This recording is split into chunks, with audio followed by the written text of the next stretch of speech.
The sound was like nothing Mandy had ever heard, the sickening thud of horns slamming into flesh, the snap of bone under crushing weight. Inside the pen, a massive Cape buffalo reared up, then came down again, its hooves pounding with brutal precision.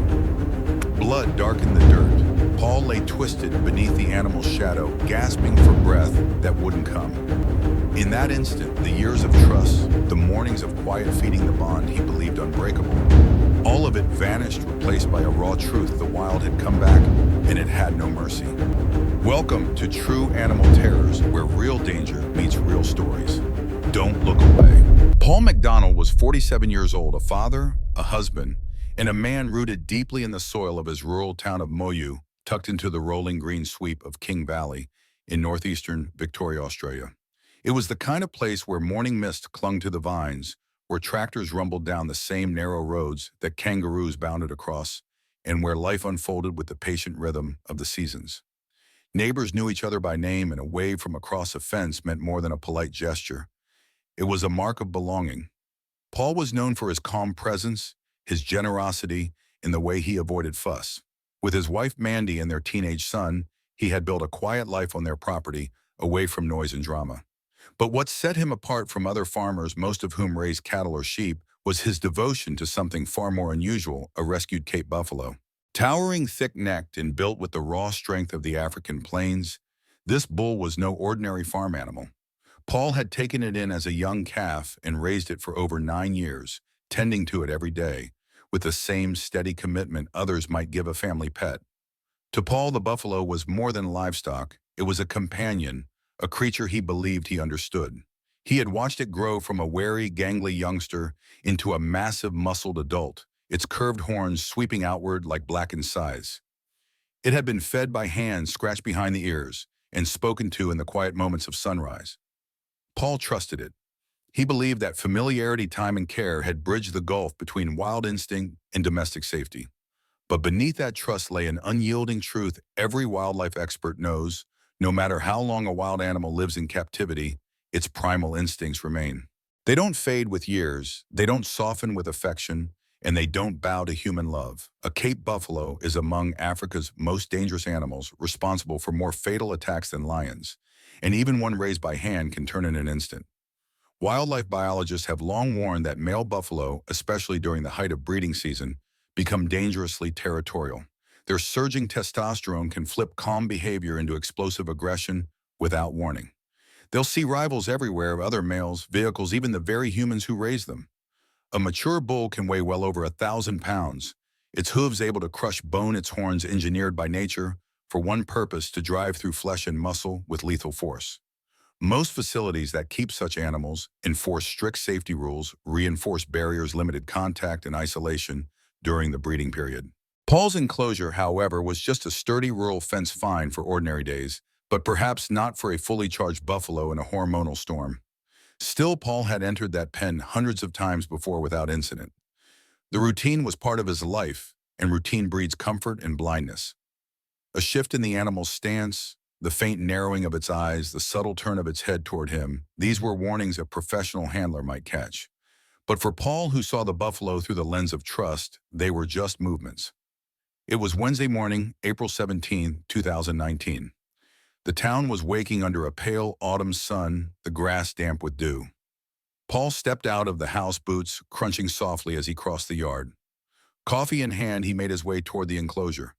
This was his daily rhythm feed check-in. He knew the buffalo's moods, or at least he thought he did, but that morning something in the bull had shifted. The breeding season was in full surge, and deep inside its brain, an ancient survival command had taken hold. As Paul stepped inside the pen, there was no pacing, no hesitation, just a sudden explosive charge. The buffalo's horns slammed into him with bone-rattling force, driving him to the ground. Before he could recover, the bull rose slightly, then came down again and again, its hooves smashing into his chest, its horns goring with terrifying precision. This wasn't random. This was focused primal combat, the kind nature intended for rivals, and it wasn't going to stop. The attack had been sudden, violent, and relentless, but the bond between Paul and the buffalo had not been born in violence. It had begun years earlier under a very different sky. It was the tail end of a punishing summer 9 years before that April morning.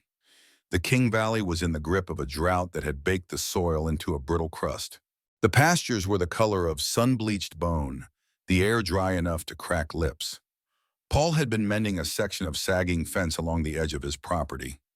When he first saw it, a flicker of movement in the dust near the creek bed.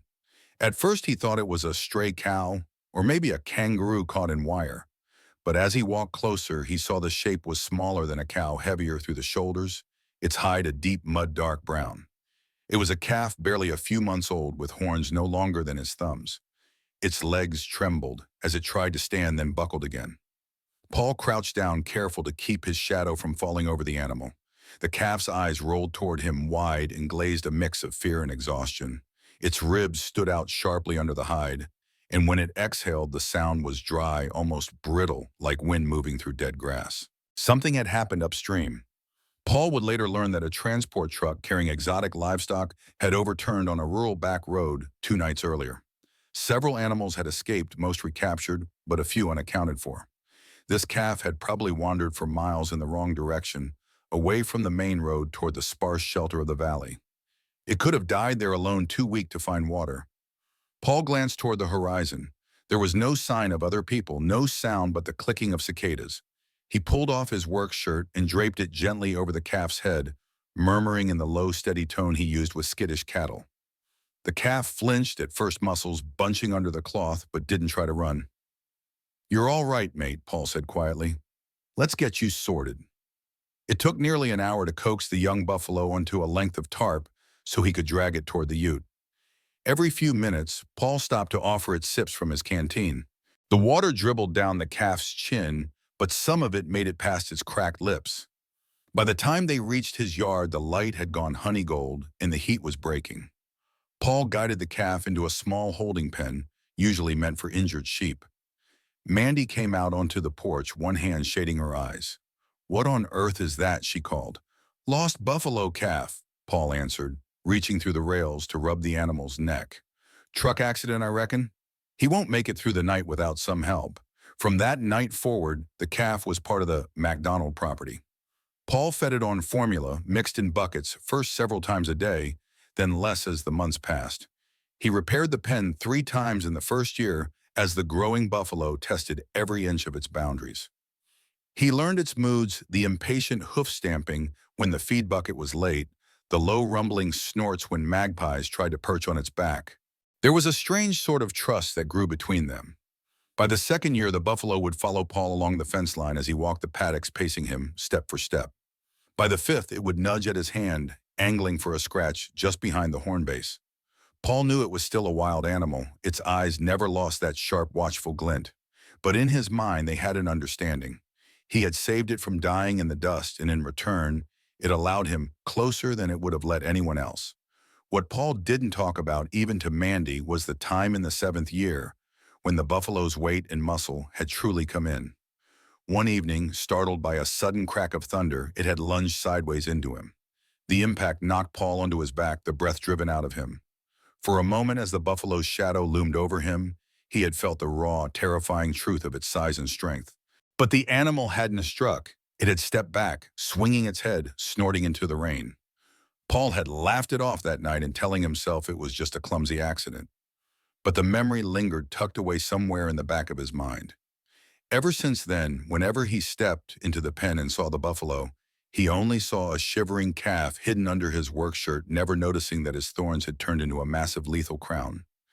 The bond forged in rescue and bucket-fed mornings and quiet paddock walks was still there in his heart, but in the buffalo's mind, that history had been swept away in a tide of hormones and ancient instinct. What Paul had once pulled from the brink of death was now the very thing that would take him to it. Mandy Macdonald, Paul's wife, was the first to understand something went wrong the morning the accident happened. She heard it, a sound she couldn't quite name. Maybe it was a shout, maybe the crash of a body against fencing. She had been walking near the edge of the yard, not far from the enclosure, when her instincts flared. She broke into a run. What she saw when she rounded the corner stopped her breath cold. Inside the pen, the rescued Cape buffalo was on Paul, its head driving down horns, churning in brutal arcs. She didn't pause to think. Mandy vaulted through the gate and sprinted toward them, shouting her husband's name. But the bull heard her too. With a guttural bellow, it swung its massive head toward the new intruder, eyes dark and blazing. In an instant, it was on her. One horn slammed into her ribs, the impact lifting her off her feet and throwing her sideways into the dirt. Before she could rise, it came again, the full weight of its head and shoulders crashing down, driving a horn into her back hooves, battering her legs. Pain exploded through her body, and she screamed, clawing at the ground, desperate to crawl away. From the house, their teenage son saw the scene as father downed his mother pin. His breath caught in his throat, and then he was moving legs, pumping over the grass, heart pounding in his ears. He had no weapon, no plan, only raw, unfiltered desperation. He snatched up the first thing and reached a thick fallen branch and charged. "Get off," he yelled, voice cracking with terror. He swung the branch as hard as he could, the wood thudding against the buffalo's flank. The bull jerked sideways, momentarily confused, its focus split. The boy swung again harder and then stepped between his parents and the animal, a trembling, defiant barrier. It worked for a heartbeat. The buffalo hesitated, its head tossing hooves, tearing furrows in the dirt. Seizing the moment, the boy grabbed his mother under the arms, dragging her across the trampled grass, through the open gate, away from those horns. She cried out in pain, but they kept moving until they collapsed beyond the fence line. He fumbled for his phone, hands shaking so violently he nearly dropped it. "Help," he gasped into the receiver. "Cape Buffalo. It's killed my dad. It's going for my mom." His voice broke. Emergency services raced to Upper Ryans Creek Road. Within minutes, the property was swarming with paramedics, police, and the throbbing blades of a rescue helicopter overhead. But for Paul, it was already too late. The injuries, deep horn punctures, massive chest trauma, catastrophic internal damage, had been too much. He was pronounced dead where he fell. Mandy was still alive, though, barely. Paramedics worked with grim urgency, stabilizing her for the airlift to Alfred Hospital in Melbourne. She had multiple broken bones, deep lacerations, and internal injuries. Her survival would hinge on surgery and sheer will. The boy, though battered and bruised, had no life-threatening wounds, but his face, pale and hollow-eyed, carried the weight of what he had seen. For the safety of the family and community, police made the decision no one wanted, but everyone knew was necessary. The buffalo, still agitated, snorting and stamping in the pen, was euthanized on sight. Word of the tragedy swept through Moyu like a brush fire. Friends, neighbors, and strangers alike struggled to reconcile the quiet, private family they knew with the nightmare that had unfolded. National and international headlines picked up the story, "Family man killed by animal he raised for 9 years." Victoria Police released a brief statement confirming the animal had been in peak breeding season, the rut, and had displayed aggressive mating behavior. Wildlife experts echoed the warning, even the most familiar hand-raised wild animals can turn without warning, especially during hormonal surges. April in Victoria marks a dangerous point in the calendar for male Cape buffalo, as it does for red deer and elk. Testosterone levels spike, driving them into a state of heightened aggression and territoriality. Anything another animal, a vehicle, even the person who's fed them every day for years can be seen as a rival to be eliminated. And when instinct takes over, there's no reasoning, no bond strong enough to call them back. Charging, striking, defending territory with an unshakable will. These are not learned tricks, but hardwired survival codes written deep into the blood of a Cape buffalo. And while Paul Macdonald's rescued bull had been bottle-fed, handled, and kept in captivity for 9 years, the wildness that shaped its kind over millennia had never truly left. In parts of Australia, the keeping of large exotic animals like this is a legal gray zone, far less regulated than traditional pets. There are no strict nationwide mandates for enclosure standards, specialized training, or regular veterinary oversight for hybrids or dangerous wildlife. On a small rural property without the reinforced infrastructure of a sanctuary, the risk only compounds. Wildlife behaviorists who later examined the case agreed that this was not a freak occurrence. It was a collision of biology, timing, and human optimism. The rut nature's hormonal storm was in full force. In those weeks, even an animal that seems placid the rest of the year can transform into a singularly focused territorial force. One biologist put it bluntly, "During rut, these animals are simply not safe to be around, no matter how much you think you know them." Australia's history with exotic and powerful animals is a complex one. Feral camels roam the outback. Venomous snakes are kept in suburban terrariums, and in isolated pockets, wild boar, kangaroos, and deer are raised in backyards. Time and again, incidents prove that proximity does not equal tameness. With deer, buffalo, and other large herbivores, the danger is often underestimated because they lack the overt menace of predators. But when provoked by instinct, they can be just as lethal. Authorities stress that taming is not the same as domesticating. True domestication takes thousands of years of selective breeding. Anything less is a gamble against instinct. A creature raised by hand can still revert in a heartbeat, triggered by scent sound season, or even the sudden presence of a perceived rival. That's why in the aftermath of Paul's death, Victoria's Department of Environment, Land, Water, and Planning issued a public advisory. We urge the public not to domesticate wild animals, no matter how safe they appear. The risks are real, and the consequences can be fatal. Could stronger regulations, better public awareness, or different personal choices have saved Paul? The question has become a quiet echo in the community and a cautionary note in ongoing policy discussions. Paul Macdonald was a man defined by his devotion to animals and the rural life he loved. For 9 years, he cared for a creature that was both magnificent and dangerous, raising it from a fragile calf he once cradled under his work shirt to a towering bull that shadowed him across the paddocks. But on a crisp April morning in 2019, that bond ruptured in a storm of hooves, horns, and instinct. In the still fields outside Moyu, Victoria, Paul's life ended beneath the weight of the animal he had once rescued. Mandy Macdonald survived, but her body bears the scars of horns and hooves, and her mind carries the memory of her husband's final moments. Their teenage son, who ran headlong into danger to save his mother, will live with the images no child should see. The tragedy now stands as a marker, a reminder that nature draws boundaries for a reason, and crossing them comes with a cost. Paul trusted the buffalo for 9 years, but in one terrible instant, that trust was shattered, replaced by the unflinching truth that wildness cannot be erased, only respected. In the end, Paul Macdonald's story stands as a hard and unshakable truth about our relationship with the animal world. We like to believe that time, care, and kindness can erase the wildness from a creature, that bottle-feeding a calf, hand-raising a cub, or sharing our daily routines with them can somehow rewrite instincts carved into their DNA over thousands of years. But nature doesn't forget. It can lie dormant for months, years, even a lifetime. And then in a heartbeat, it returns. The bond Paul felt with his buffalo was real. It was built on patience, shared space, and years of trust.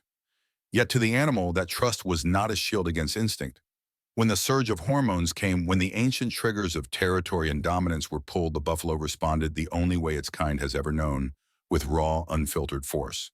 This truth doesn't just apply to powerful exotic animals. Even with pets we've had for years, dogs, horses, even small creatures, the capacity for instinctive behavior is always there.